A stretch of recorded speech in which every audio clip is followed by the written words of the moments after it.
प्रभु जी के पावन पवित्र सबसे अच्छे और सबसे ऊंचे नाम में आपको बरकत मिले। We bless you in the name of the Lord। प्रभु के वचन में जब हम देखते हैं तो हमें पता लगता है कि प्रभु यीशु मसीह जब इस धरती पे थे तो वो अक्सर हमसे पैराबल्स में, दृष्टांतों में बातें करते थे और दृष्टांत बता के हमें गहरे भेद बताते थे। लेकिन कई बार उन्होंने हमारे साथ सीधे सीधे बात भी की, सिंपल सेंटेंस बोल के, सिंपल बात बोल के उन्होंने हमें गहरे भेद भी बताए। ऐसे ही एक एग्जाम्पल देखते हैं बुक ऑफ मार्क चैप्टर 12, मरकस की इंजील अध्याय 12 पद 41। यीशु दान पात्र के सामने बैठा हुआ देख रहा था कि लोग दान पात्र में किस तरह धन डाल रहे हैं। बहुत से धनी लोगों ने बहुत सा धन डाला। प्रभु जी मंदिर में बैठे थे तो मंदिर का जो बॉक्स था जिसमें लोग अपने अपने ऑफरिंग ला के डाल रहे थे उसकी तरफ देख रहे थे। उस समय की बात है। फिर वहां एक गरीब विधवा आई और उसने उसमें 2 दमड़ियां डाली जो 1 पैसे के बराबर भी नहीं थी। फिर प्रभु ने अपने चेलों को पास बुलाया और उनसे कहा, मैं तुमसे सत्य कहता हूं, धनवानों द्वारा दान पात्र में डाले गए अधिक दान से भी इस निर्धन विधवा का यह दान कहीं महान है। हालेलुया। प्रभु जी ने डिक्लेयर किया कि इस औरत ने बाकी सबसे ज्यादा परमेश्वर को ऑफरिंग दी है, भेंट दी है। हमारी नजर में उसकी भेंट तुच्छ थी, लेकिन परमेश्वर की नजर में वो सबसे ऊंची थी। आश्चर्य होता है कि प्रभु क्या सोच रहे थे। प्रभु सिंपली हमें यह बताना चाहते थे कि परमेश्वर हमारी भेंटों को और नजरिए से देखते हैं, वैसे नहीं देखते जैसे हम देखते हैं। There is something strange in this story। कई बार माय ब्रदर सिस्टर्स, हम लोग चर्च में आते हैं, अपनी भेंटें लेके आते हैं। जरूरी नहीं हम पैसे की भेंटें लेके आते हैं, कई बार अपना टाइम, अपना टैलेंट और अपनी ट्रेजर प्रभु को देते हैं। जिसके पास सिंगिंग का टैलेंट है वो अपनी वर्शिप करके क्वायर का मेंबर बन के प्रभु की सेवा करता है। जिनके पास सेवा का टैलेंट है वो लोगों की सेवा करके, चाय पानी में उनकी मदद करके प्रभु की हवन में अपनी ऑफरिंग लेके आते हैं। पर क्या हमने कभी सोचा है कि जो भेंट हम लेके आ रहे हैं क्या प्रभु को वो स्वीकार है कि नहीं? आज प्रभु जी यही हमें सिखाने जा रहे हैं, यही हमें समझाने जा रहे हैं। आज के प्रभु जी के इस वचन का टाइटल है an offering that is acceptable to God. An offering that is acceptable to God, वो भेंट जो ईश्वर को स्वीकार है। इसे समझने के लिए हम एक और कहानी में जाएंगे। ये कहानी पहले इंसान और पहली औरत एडम और ईव की है। पवित्र बाइबल पढ़ें तो हमें पता लगता है कि उनके यहाँ जब बच्चे हुए तो सबसे पहले जो बच्चे 2 हुए वो लड़के थे। एक का नाम था केन और दूसरे का नाम था एबल। जैसे हमेशा होता है किसी घर में जब बच्चे पढ़ते हैं, बढ़ते हैं तो माँ बाप उनको एक ही तरह की शिक्षा देते हैं। और मैं सोचता हूँ कि एबल को और केन को उनके माता पिता ने प्रभु के बारे में बहुत कुछ बताया होगा और प्रभु के बारे में बहुत कुछ जानते होंगे। लेकिन जब वो बड़े हुए तो उन्होंने अलग अलग प्रोफेशन अपनाए। केन ने फार्मिंग को चूज किया, वह किसान बना, और जो छोटा भाई एबल था वो एक डरिया बना। उसने फ्लॉक्स की, जानवरों की देखभाल करने का काम शुरू किया। तो आइए देखते हैं क्या हुआ। बुक ऑफ जेनेसिस चैप्टर 4 उत्पत्ति अध्याय 4 में देखते हैं वर्ष 1 से। आदम और उसकी पत्नी हवा ने संबंध किए और हव्वा के एक बच्चे को जन्म दिया। बच्चे का नाम कैन रखा गया। हव्वा ने कहा, यहोवा की मदद से मैंने एक मनुष्य पाया है। इसके बाद हव्वा ने दूसरे बच्चे को जन्म दिया। यह बच्चा कैन का भाई हाबिल था। हाबिल डरिया बना, कैन किसान बना। एबल को इंग्लिश में एबल बोलते हैं, हिंदी के बाइबल में हाबिल लिखा है। आप कंफ्यूजन है इसलिए मैं आपको एक्सप्लेन कर रहा हूँ। वर्ष 3, फसल के समय कैन एक भेंट यहोवा के पास लाया। जो अन्न कैन ने अपनी जमीन में उपजाया था उसमें से थोड़ा अन्न वो लाया। प्रभु के वचन में लिखा है कि in the course of time he brought offering some of the fruit of his form. My brothers and sisters, ध्यान से पढ़ें, some of the fruit of his form. यूँ लगता है कि वो जनरस नहीं था, वो उदार मन का नहीं था, वो अपने लिए जो सबसे अच्छे फल फ्रूट होते थे रख लेता था और बाद में जो बचे होते थे उनमें से कुछ फल प्रभु के लिए लेके आता था, ये सोच के कि ये मेरी भेंट परमेश्वर स्वीकार करेंगे। लेकिन वर्स 4 में लिखा है, and Abel also brought an offering. Able भी हाँ प्रभु के लिए भेंट लेके आया, fat portion from some of the firstborn of his flock, और जो उसके जानवर में से सबसे अच्छी भेड़ का सबसे अच्छा बच्चा होता था वो लेके आता था। The Lord looked with favor on Abel and his offering, और परमेश्वर ने हाबिल को भी और उसकी भेंट को भी स्वीकार किया। My brothers and sisters, हाबिल को वही शिक्षा मिली थी, लेकिन उसने क्या किया, वो क्या करता था, जब भी उसके जानवर कोई बच्चा देते थे तो सबसे पहला वाला जो बच्चा था उसको रिजर्व कर लेता था, ये परमेश्वर के लिए था, और सबसे बेस्ट ऑफरिंग प्रभु जी के बाद लेके आता था, वो सबसे बड़ी बढ़िया चीज जो होती थी वो लेके आता था।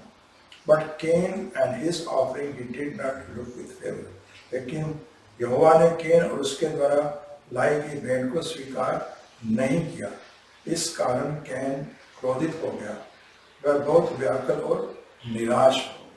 My brothers and sisters, प्रभु ने एबल की हाबिल की भेंट को स्वीकार किया, लेकिन कैन की भेंट को स्वीकार नहीं किया, और ये देख के कि मेरे भाई के प्रति परमेश्वर का फेवर है, वो उदास भी हो गया और उसके मन में उदासी आ गई, वो निराश हो गया।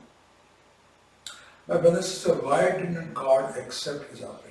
परमेश्वर उसकी भेंट क्यों स्वीकार नहीं की, ये आगे जाके हम देखते हैं। लेकिन इतना समझ आता है कि God has some standards, God के कुछ रूल्स रेगुलेशंस हैं, सम स्टैंडर्ड्स हैं जिसके बेस पे वो अपनी हमारी भेंटों को स्वीकार करते हैं, और अगर हम वैस स्टैंडर्ड के हिसाब से अपनी भेंट नहीं लाते तो स्वीकार नहीं करेंगे।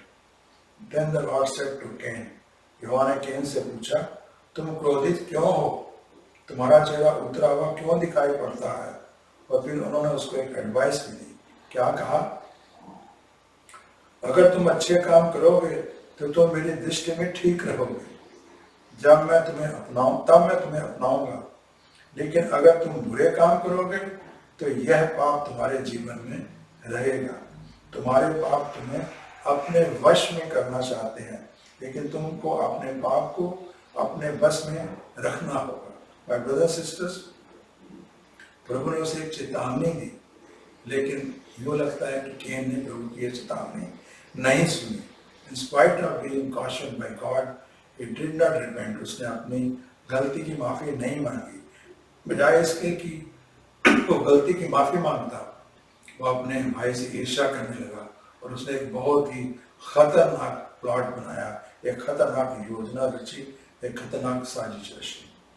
बस 8, कैन ने अपने भाई हाबिल से कहा, आओ हम मैदान में चले। इसलिए कैन और हाबिल मैदान में गए।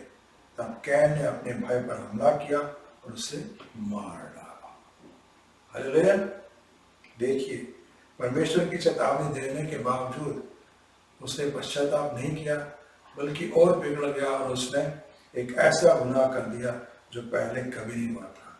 और इस तरह मानव जाति की हिस्ट्री में कैन पहला मर्डरर बना। He was the fourth bearer of violence on this earth. उसी कारण इस धरती पे ये वायलेंस आई और ये मर्डर हुआ। Verse 9, Then the Lord said to Cain, Where is your Abel? परमेश्वर ने उनसे पूछा, तेरा भाई हाबिल कहाँ है? तो गुस्से में कहता, I don't know. Am I my brother's keeper? कहता, मुझे नहीं पता। क्या मैं अपने भाई की निगरानी करने के लिए बना हूं? मुझे उसकी निगरानी करनी चाहिए? परमेश्वर से क्वेश्चन करता। तो प्रभु को गुस्सा आया, तो प्रभु ने उसको एक श्राप दिया। प्रभु क्या कहते हैं वर्स 10 में, तुमने यह क्या किया? तुम्हारे भाई का खून जमीन से बोल रहा है कि क्या हो गया है? तुमने अपने भाई की हत्या की है।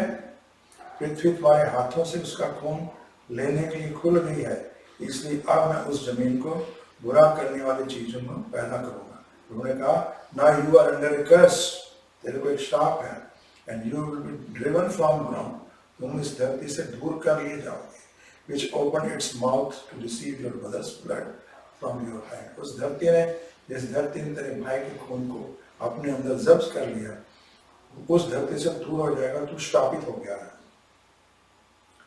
और आगे प्रभु ने श्राप में और क्या ऐड किया, कहते हैं बीते समय में तुमने फसलें उगाई और वे अच्छी हुई, लेकिन अब तुम फसल बोओगे और तुम्हारी जमीन तुम्हारी फसल अच्छी होने में मदद नहीं करेगी। तुम्हें पृथ्वी पर घर नहीं मिलेगा, तुम जगह जगह भटकोगे। My brothers and sisters, God cursed him. God punished him with a life of wanderer। वो जगह जगह भटकने वाला इंसान बन गया, और वो धरती की जो धरती उसको फल दे रही थी, अब फल उसको नहीं देगी। Cain said to the Lord, अब लगता है कैन को समझ आई और उसने परमेश्वर से विनती की। क्या बोला? My punishment is more than I can bear. कहता है ये दंड इतना अधिक है कि मैं सह नहीं सकता। Hallelujah, praise our God. Our God is slow in anger and abundant in love। हमारे परमेश्वर गुस्से में धीमे हैं और प्यार में बहुत तेरे हैं।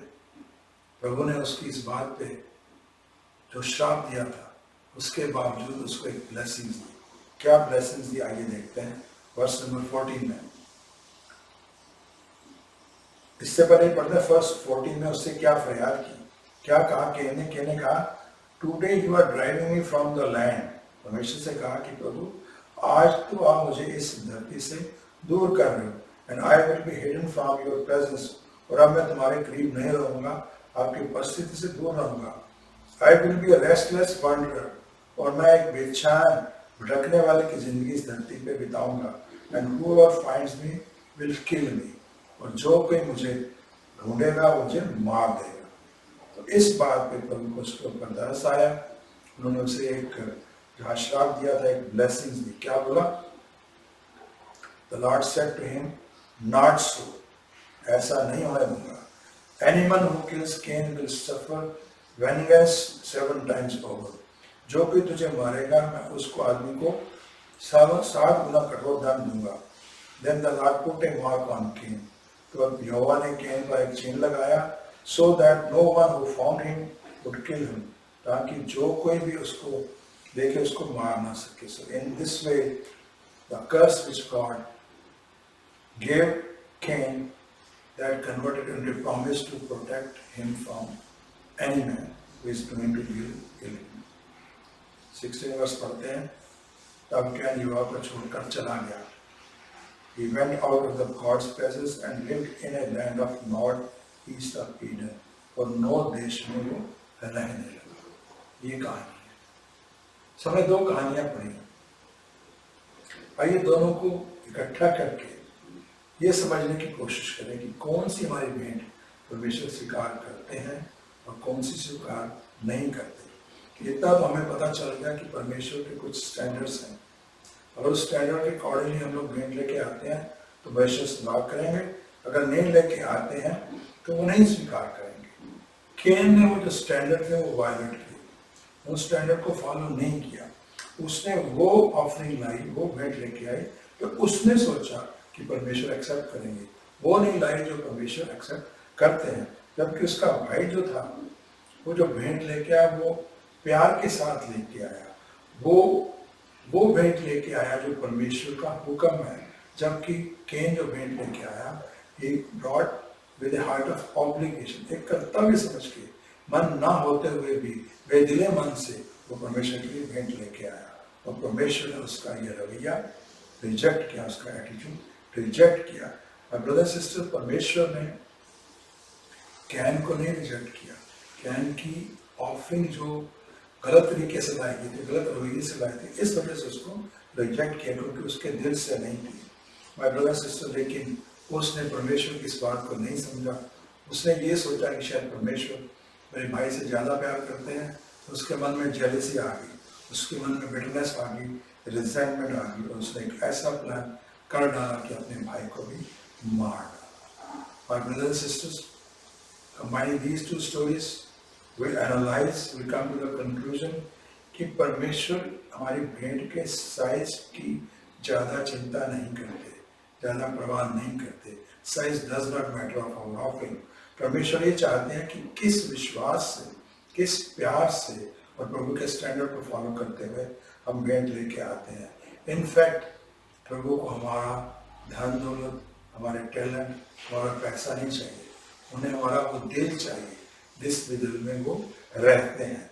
माय ब्रदर सिस्टर्स, अगर हम प्रभु को अपनी भेंटें फेथ के साथ नहीं दे रहे हैं तो उसका हमें कोई क्रेडिट नहीं मिलेगा, क्योंकि प्रभु के वचन में लिखा है उनको कोई खुशी नहीं मिलेगी अगर हम विश्वास के साथ वो भेंटें नहीं दे रहे हैं। क्योंकि प्रभु के वचन में लिखा है, book of Hebrew chapter 11 verse 6, इब्रानियों अध्याय 11 verse 6, without faith it is impossible to please God. विश्वास के बिना तो परमेश्वर को प्रसन्न करना असंभव है।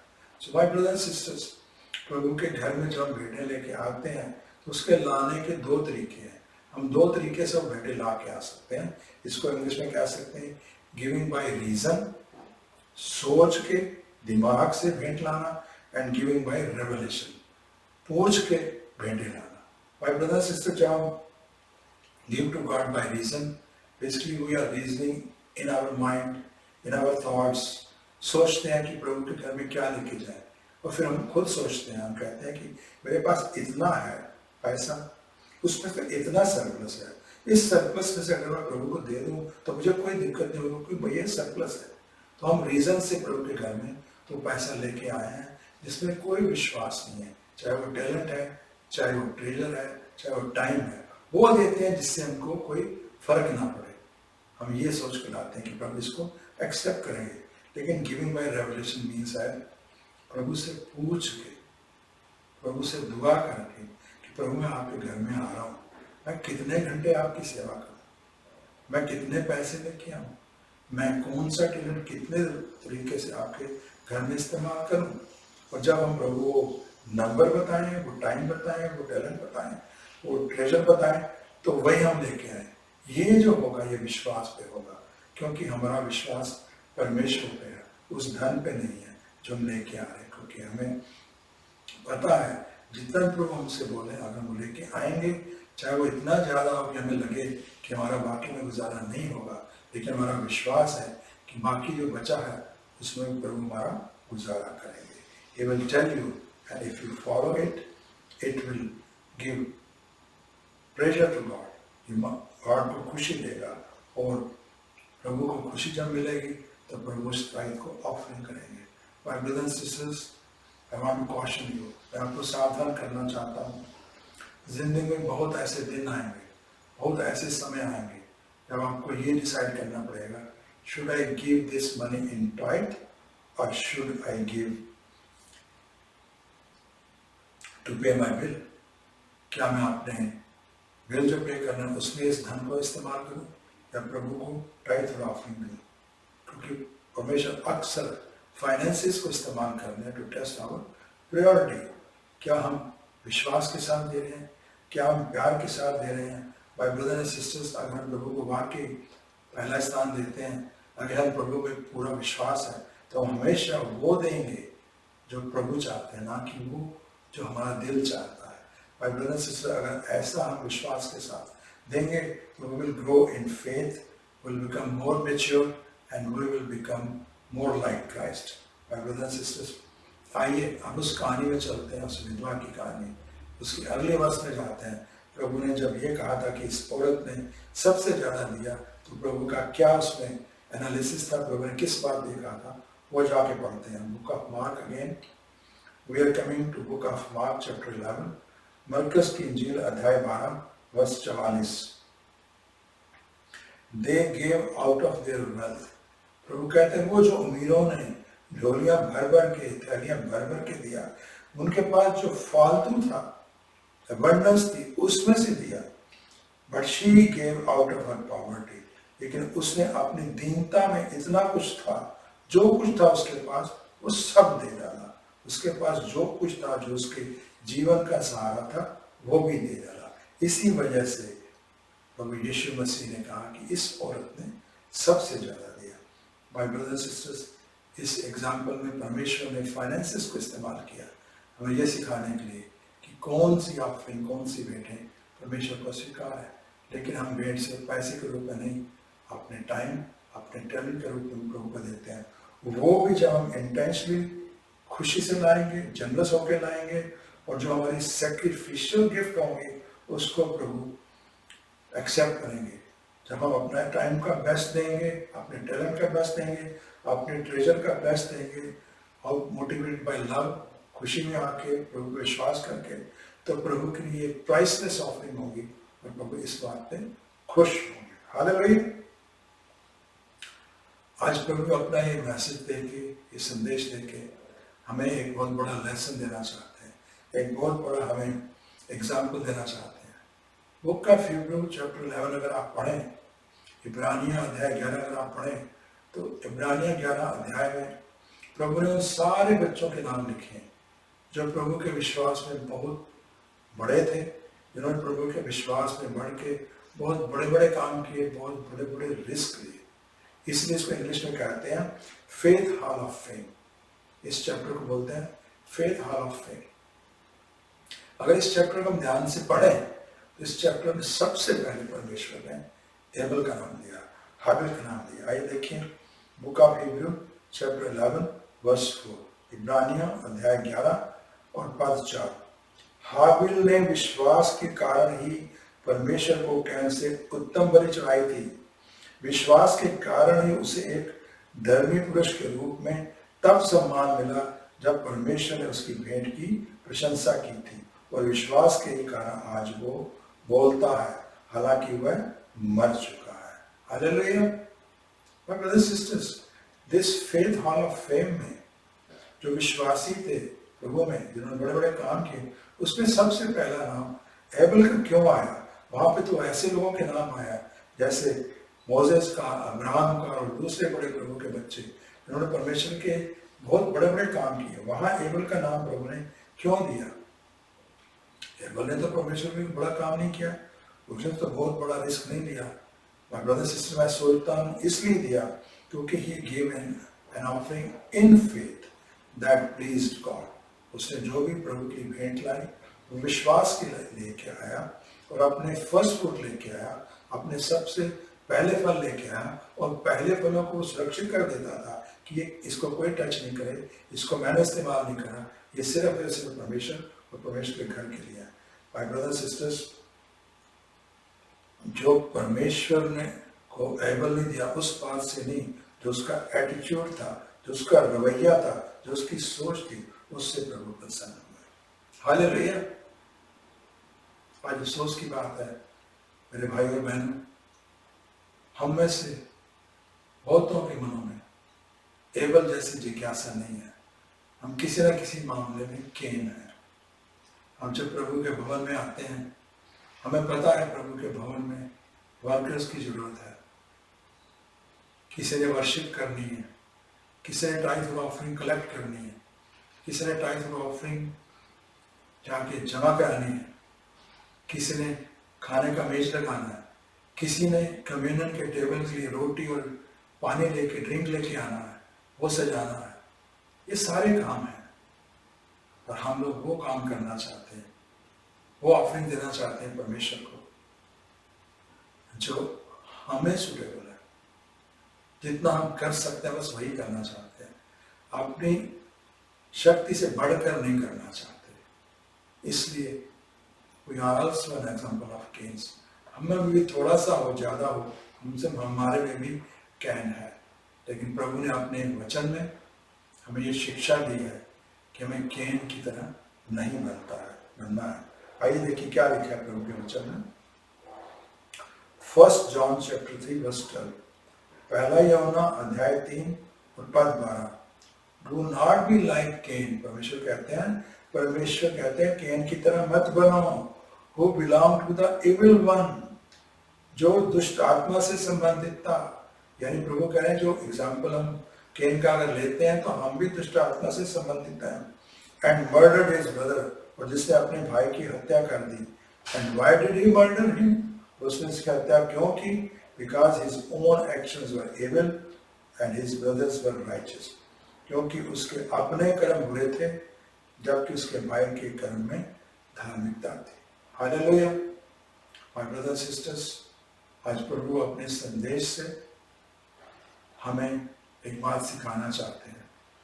ये दोनों कहानियां जो आज हमने पढ़ी हैं, दोनों दृष्टांत जो हमने आज पढ़े हैं, अगर इन दोनों को कंबाइन करें तो कंबाइन करके हमें ये पता लगता है कि प्रभु के जो नियम हैं भेंटें स्वीकार करने के, अगर हम उसके अनुसार प्रभु के घर में भेंट लेके आते हैं तो वो स्वीकार करेंगे। अगर वैसे नहीं लेके आते हैं तो प्रभु उसको स्वीकार नहीं करेंगे और उसका हमें क्रेडिट नहीं मिलेगा।